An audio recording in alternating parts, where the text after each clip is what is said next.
এবার পরিত্যক্ত প্লাস্টিক থেকেই তৈরি হবে রাস্তা, রীতিমতো সেই উদ্যোগ নিল নদিয়ার শান্তিপুর বিডিও। এবারে প্লাস্টিক বর্জন রুখতে উদ্যোগ নিলেন নদিয়ার শান্তিপুর পঞ্চায়েত সমিতির পক্ষ থেকে। তবে আন্তর্জাতিক প্লাস্টিক বর্জন দিবস উপলক্ষে নদিয়ার শান্তিপুর পঞ্চায়েত সমিতির পক্ষ থেকে নেওয়া হলো এক সচেতনতামূলক পদক্ষেপ। এই দিবসকে ঘিরে ফুলিয়া এলাকায় প্রচার অভিযানে নেতৃত্ব দেন নদিয়ার শান্তিপুর ব্লকের সমষ্টি উন্নয়ন আধিকারিক সন্দীপ ঘোষ। সঙ্গে ছিলেন পঞ্চায়েত সমিতির সভাপতি নৃপেন মণ্ডল। এছাড়াও উপস্থিত ছিলেন বিডিও ও অফিসের অন্যান্য আধিকারিকরা। এছাড়াও ছিলেন আশা ও অঙ্গনওয়াড়ি কর্মীরা। সকলে হাতে প্ল্যাকার্ড নিয়ে এলাকায় ঘুরে প্লাস্টিক বর্জনের বিরুদ্ধে প্রচার সারেন এবং শান্তিপুর বিডিও অফিসের আওতায় থাকা 10টি গ্রাম পঞ্চায়েতে ইতিমধ্যেই কঠিন বজ্র ব্যবস্থাপনার আওতায় প্লাস্টিক সংগ্রহের কাজ শুরু হয়েছে। ইতিমধ্যেই এই বিষয়ে বিডিও সন্দীপ ঘোষ জানান যে এই প্লাস্টিক জাতীয় দ্রব্য সংগ্রহ করে তা বিশেষ কেন্দ্রে মজুত রাখা হচ্ছে, যা এই ভবিষ্যতে এই বজ্র টুকরো টুকরো করে রাস্তা তৈরির কাজে ব্যবহারের পরিকল্পনা রয়েছে। তবে এর মাধ্যমে একদিকে যেমন পরিবেশ রক্ষা সম্ভব হবে, তেমনি পুনর্ব্যবহারযোগ্য পদ্ধতির মাধ্যমে সমাজে উন্নয়ন ঘটবে বলে আশাবাদী তিনি। পরিবেশকে মুক্ত করতে পঞ্চায়েত ও গ্রাম উন্নয়ন দপ্তর একটি বিশেষ কর্মসূচি হাতে নিয়েছে। প্লাস্টিক বর্জ্য ব্যবস্থাপনায় আপনাদের সকলের গ্রাম অঞ্চলে পুলিশ প্রশাসনের পক্ষ থেকে যে গাড়িটি এখানে এসছে তাদেরকে অনুরোধ করবো যে আপনারা আমাদের প্রচার গাড়ির সামনে চলে আসবেন। পুলিশ প্রশাসনের পক্ষ থেকে যে গাড়িটি এখানে রয়েছে তাদেরকে অনুরোধ করবো। আধিকারিক আমাদের মধ্যে উপস্থিত হয়েছেন। সমষ্টি উন্নয়ন আধিকারিকের উদ্যোগে, শান্তিপুর ব্লকের উদ্যোগে যে প্লাস্টিক বর্জন মিছিল আমাদের চলছে, সমস্ত পঞ্চায়েতের স্টাফ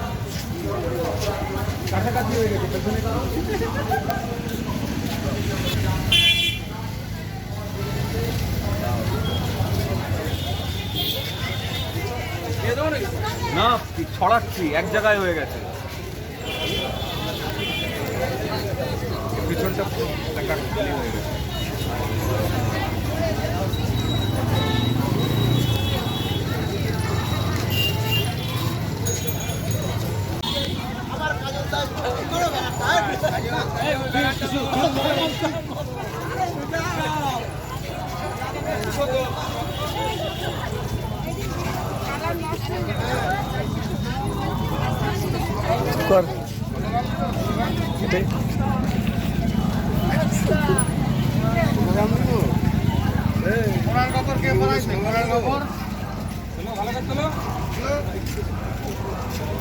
আরে খুব চেনাতে লাগছে ম্যাডামকে।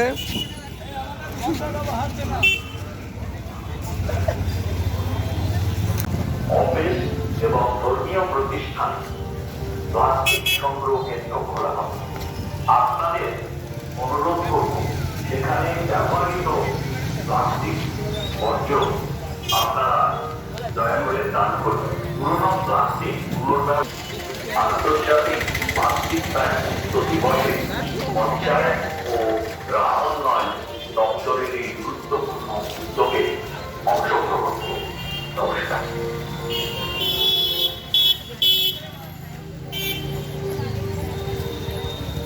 গ্রামীণ এলাকার সার্বিক পরিচ্ছন্নতা বজায় রাখতে ও প্লাস্টিক দূষণের হাত থেকে পরিবেশকে মুক্ত করতে পঞ্চায়েত ও গ্রাম উন্নয়ন দপ্তর একটি বিশেষ কর্মসূচি হাতে নিয়েছে। প্লাস্টিক ব্যবস্থাপনায়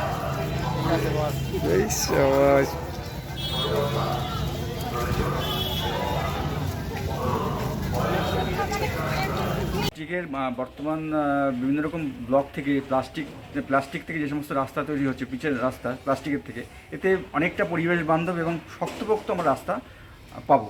প্লাস্টিক তো মানে খুবই বিরুদ্ধে, মানে সাধারণ প্লাস্টিক আমাদের পরিবেশের মানে ক্ষতিকারক একটা মানে বজ্র পদার্থ। সেটা থেকে যদি প্লাস্টিক থেকে আমরা যদি সেটাকে ব্যবহার করে যদি আমরা রাস্তা তৈরি করতে, রাস্তাটা অনেক শক্ত হবে এবং পরিবেশ বান্ধব রাস্তা আমরা পাবো। কী নাম আপনার? আমার নাম প্রণব থেকে মূলত ক্ষতিকারক প্লাস্টিক ব্যাগ বর্জন করার জন্য মানুষকে সচেতন করার এই একটা র্যালি আজকে করলাম। গত 30 তারিখ এবং 1 তারিখে সমস্ত স্কুলের বাচ্চারা তাদের বাড়ির যে বর্জ্য প্লাস্টিক সেটা স্কুলে নিয়ে এসেছিল। সেই স্কুল থেকে আমরা প্লাস্টিক কালেকশন ক্যাম্প করার মাধ্যমে আমাদের কাছে প্লাস্টিক নিয়ে এসেছি। এই যে ছোট ছোট বাচ্চাগুলো রবীন্দ্রনাথ ঠাকুরের সবুজের অভিযানের ভাষায় অবুজ সবুজ আমাদের মতো যারা ধেড়ে খোকা আধবুড়ো চোখ কান আমাদের দুটি ডানায় ঢেকে বসে আছি, যে সমাজের পক্ষে কতটা ক্ষতিকর এই প্লাস্টিক বর্জ্য পদার্থগুলো। চারপাশে ড্রেন বন্ধ করে দিচ্ছে, চারপাশটাকে নোংরা করে রাখছে, ডেঙ্গুর মশার জন্ম দিচ্ছে। এই বার্তা এই ছোট ছোট কোচি শিক্ষার্থীরা বাকি সমাজকে শিক্ষা দিচ্ছে। আচ্ছা, এই যে প্লাস্টিকগুলো আপনারা কালেক্ট করছেন সেগুলো কি কি মানে ভাবনা কি রয়েছে? আমার 10টা গ্রাম পঞ্চায়েতে প্লাস্টিক কালেকশনের জন্য সলিড ওয়েস্ট ম্যানেজমেন্ট ইউনিট আছে, সেখান থেকে এগুলো আসে। এগুলো এসে মালিপোতায় আমাদের সেন্ট্রালাইজড একটা প্লাস্টিক ওয়েস্ট ম্যানেজমেন্ট ইউনিট আছে, সেখানে আপাতত আমরা জড়ো করছি, সেখানে ছোট টুকরো করছি এবং অভিনবভাবে এই প্লাস্টিক আমরা রাস্তা তৈরির কাজে, বিটুমিন রাস্তা তৈরির কাজে ব্যবহার করব। বিটুমিনের সঙ্গে এই প্লাস্টিকটা নির্দিষ্ট মাত্রায় মেশানো হবে যাতে রাস্তার স্থায়িত্ব বাড়ে এবং রাস্তার ঘনমানও খুব ভালো হবে। এটা কি প্রাথমিকভাবে কোনো রকম এখনো পর্যন্ত পরীক্ষামূলকভাবে কিছু করা হয়েছে? অন্য জেলাতে হয়তো হয়েছে, আমাদের ব্লকে আমরা প্রায় 1 কিলোমিটার রাস্তা এই প্লাস্টিক ওয়েস্ট দিয়ে বিটুমিনের সঙ্গে মিশিয়ে তৈরি করছি।